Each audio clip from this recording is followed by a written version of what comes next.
اللہ کے رسول صلی اللہ علیہ وسلم کو حکم دیا کہ خذ من اموالہم صدقۃ تطہرہم وتزکیہم، کہ نبی جی صلی اللہ علیہ وسلم آپ لوگوں سے مال لیا کیجیے ان کی، اور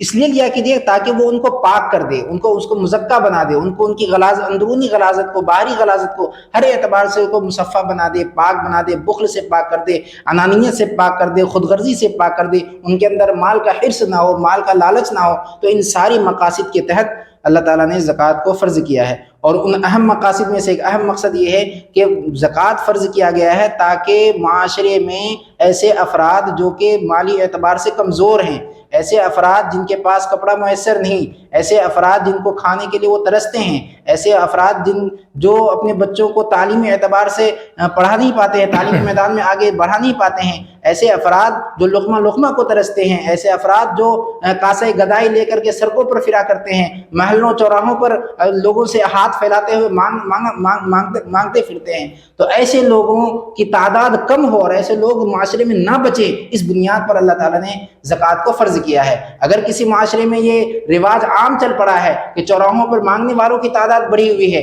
محلوں میں مانگنے والوں کی تعداد بڑھی ہوئی ہے، مسجدوں کے دروازوں پر مانگنے والوں کی تعداد بڑھی ہے، تو یہ ہماری قوم کی سب سے بڑی کوتاہی کمی ہے کہ ہم نے زکوٰۃ کے فریضے کو ادا نہیں کیا ہے۔ اگر ہم نے زکوٰۃ کے فریضے کو ادا کیا ہوتا تو کمزور طبقے کی داد رسی ہوتی، ان کی کفالت ہوتی، اور ان کی ضرورت کے وقت وہ مال کام آتا۔ یہ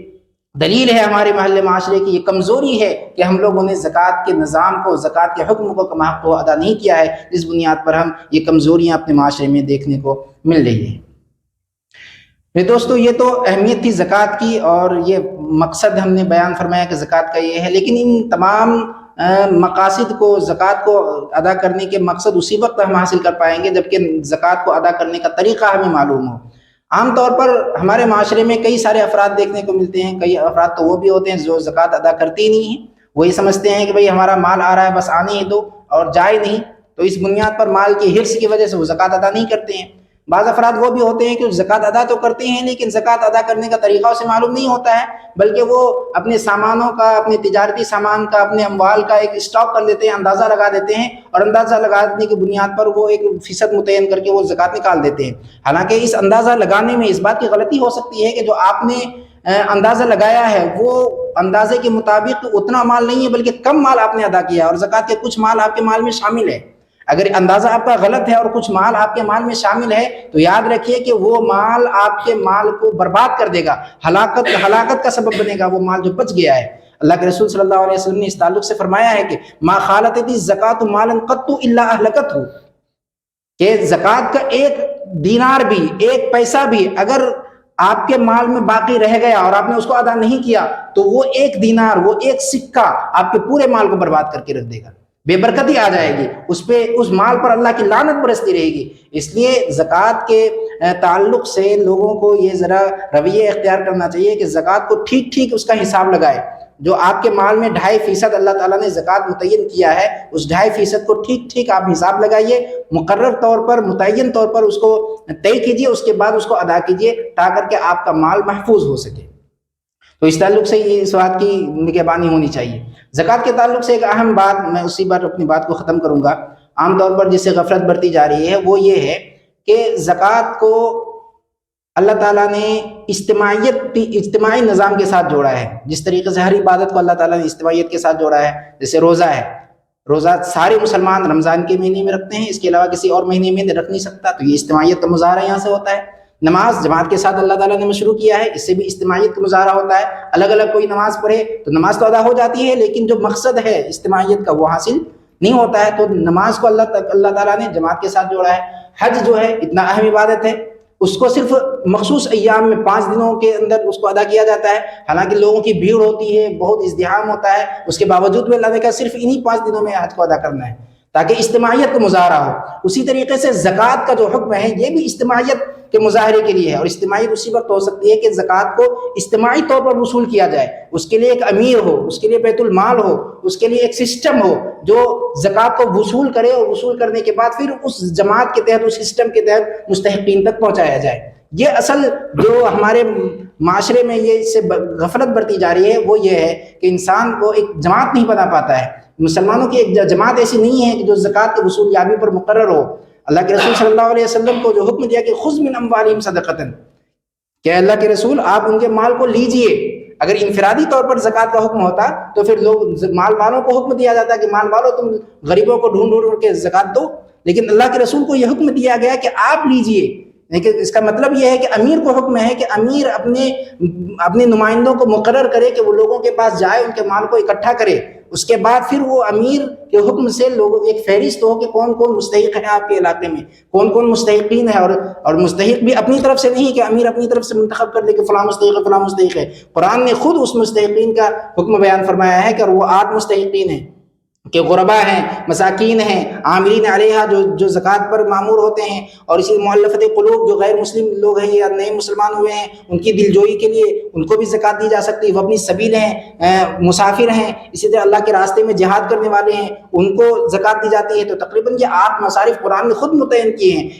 ان 8 مصارف کے علاوہ کسی اور مصارف پر زکوٰۃ کو ادا کرے گا تو وہ زکوٰۃ ادا نہیں ہوگا. اور یہ سارا سسٹم یہ اسی وقت ہو سکتا ہے جبکہ ہم زکوٰۃ کے تعلق سے اجتماعی نظام بنائیں، بیت المال قائم کریں، امیر ہمارا متعین ہو اور پھر اس کے نمائندے متعین ہو، اس کے تعلق سے پھر ہم زکوٰۃ کے سسٹم کو نافذ کر سکتے ہیں. جب تک یہ نظام مقرر نہیں ہوگا ہمارے معاشرے میں تب تک یہ گداگری اور بھوکوں کی تعداد، کمزوروں کی تعداد ہمارے معاشرے سے ختم نہیں ہوگی. اللہ تعالی ہم سب کو ان سارے نظام کے تحت زکوٰۃ کو ادا کرنے والا بنائے. اللہ تعالی ہم سب کو عمل کی توفیق عطا فرمائے. بہت بہت شکریہ عاشق الہی صاحب، ماشاءاللہ بہت اچھے الفاظ کے ساتھ آپ نے سمجھایا اور زکوٰۃ کے بارے میں لوگوں تک اپنی بات رکھی. اور آج کا آپ کا سوال بھی لوں گے.